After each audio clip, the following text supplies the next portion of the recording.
pas, en a-t-il le droit d'après vous?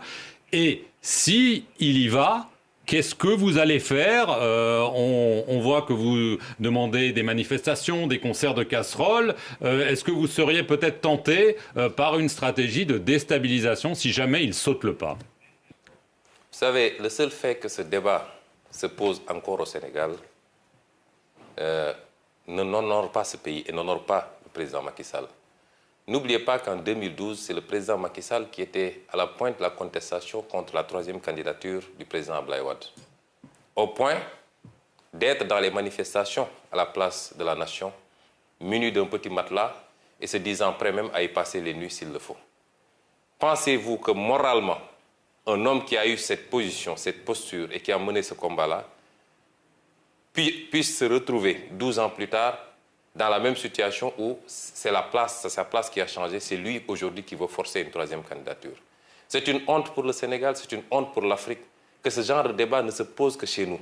Quand on a gouverné, de la manière dont il a gouverné, avec des scandales à l'appel, impliquant ses proches, ses beaux-frères, ses frères, ses parents, tous ces gens qu'il a mêlés à sa gouvernance. Quand on a gouverné par la brimade, en instrumentalisant la justice, en libérant les forces de défense et de sécurité sur les gens, quand on a gouverné de cette manière, on a toujours peur des lendemains. Mais sur le plan juridique, tous les constitutionnalistes sénégalais, vous voyez que chaque jour ou chaque semaine, il y a des panels. Je n'ai pas encore vu un constitutionnaliste qui dise le contraire. La question de la durée des mandats n'a rien à voir avec la question de la limitation des mandats. Et nul ne peut faire 2 mandats consécutifs. Cette phrase qui figure dans l'article 27 de la Constitution a résumé la question. Qu'est-ce qui va se faire? Cela relèvera du peuple sénégalais.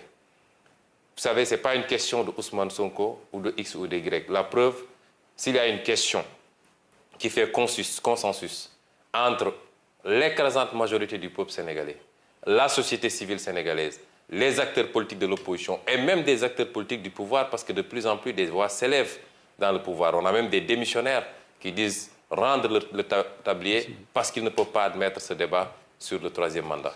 Le moment venu, le peuple sénégalais qui est